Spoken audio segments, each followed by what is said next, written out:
MasterJet, yung isang bank nag-email sa akin yesterday. Meron pa daw akong remaining balance sa kanila na nag-matured naman yung loan ko noong first quarter ng taong ito.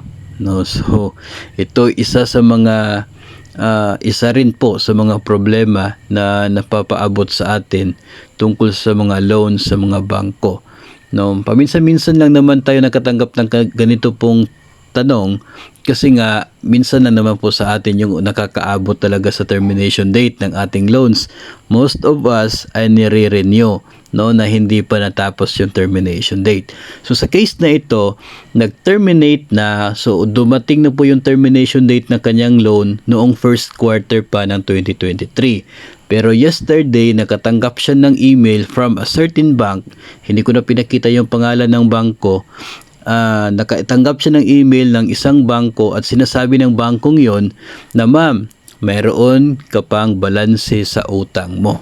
So nagtaka ngayon si borrower, bakit may balanse pa na kung tutuusin ay natapos na yung termination date. Ibig sabihin, kahit natapos na niya yung 5 years or 3 years term ng kanyang loan, bakit may balanse pa rin doon sa bangko?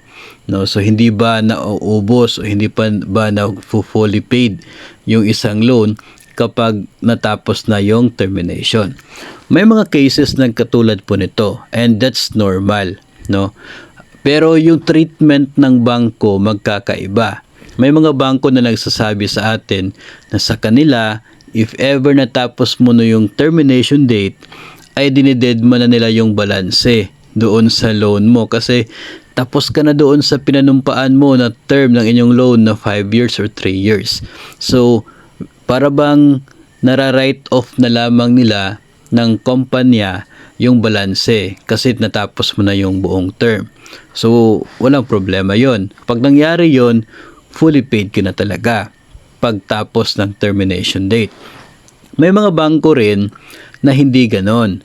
Kung titingnan po ninyo yung schedule ng amortization upon loan release, sa pinakahuling amortization, makikita ninyo na mas malaki yung nandoon compared sa the rest of the amortizations.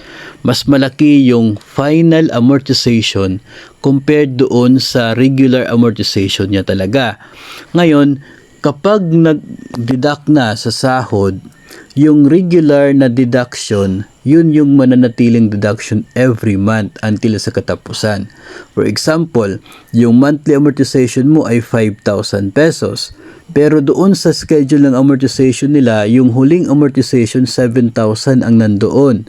So pagbayad ngayon ng huling amortization na 5,000, mayroon ka pang balanse na 2K doon sa bangko. Yung akala mo ay tapos na yung obligasyon mo kasi tapos na yung term ng loan, pero doon sa record nila may 2,000 kang balanse. Ang masakla pa dyan kung hindi ka nila sasabihan na may balanse ka sa loan mo at hahayaan lamang hanggang sa next application mo kasi tumataas yung balanse sa loan hanggat hindi po nababayaran. So ganyan po yung case dito sa ating sender. Bakit po sinabi natin na normal o posible na mayroon talagang ganyan? Ganito po yon. If ever nag-loan ka ngayong November 8 doon sa bangko, nag-loan ka November 8, ang first amortization yan ay sa December. Ang amortization na yan ay payment mo for the period of December 1 to December 31. No, so nakadeduct sa sahod mo for December, payment mo for the month of December. Ang tanong, anong nangyari noong natanggap mo yung loan November 8 hanggang sa November 30? Hindi ba nagkakaroon ng interest ang loan mo during that period? Thank you ba yung interest during that period? No? In many cases, ito ay masasagot talaga ng mga PLI personnel.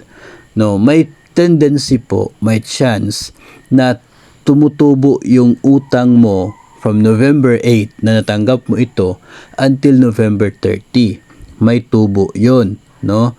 May tubo. Kasi sino ba naman yung nagpapautang tapos hindi nag-i-interest yung pinapautang nila the moment na binigay nila yung pera? No, so talagang may interest siya. Yung interest from November 8 to November 30, hindi yan nababayaran ng amortization mo sa December.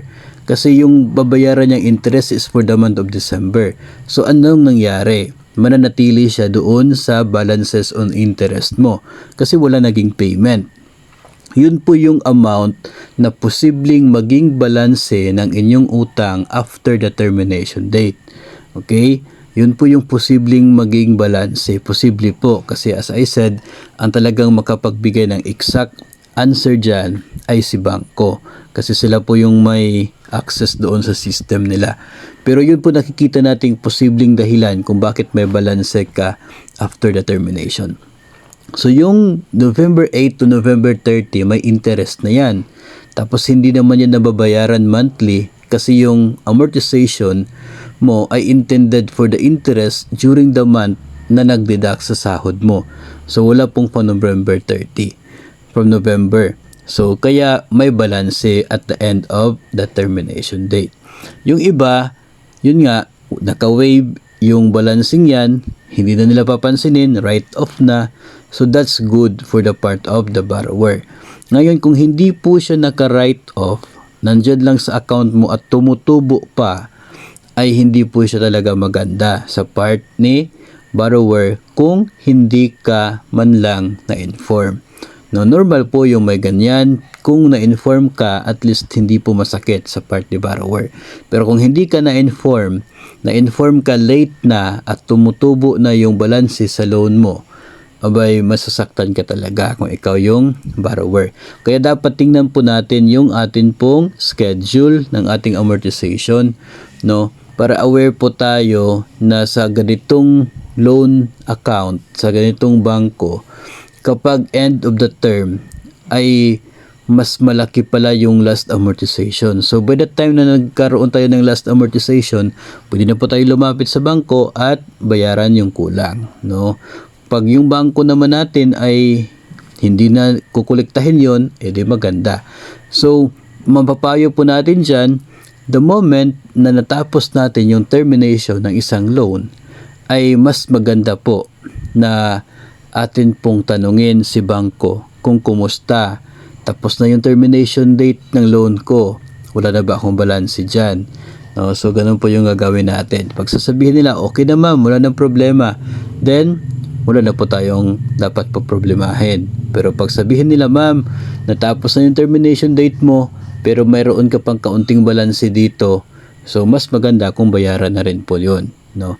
And pwede rin naman po natanungin natin sila kung bakit may balanse ka pa doon. I'm sure matitrace po nila kung saan po nanggaling yon. So at least man lang na-inform tayo na may balanse tayo yung kakatapos pa lamang ng termination date. Hindi yung after ilang buwan na or after ilang years na kung saan yung balanseng yon ay tumubo na. No, so yun po ang ating take dito po sa tanong na ito ng ating center.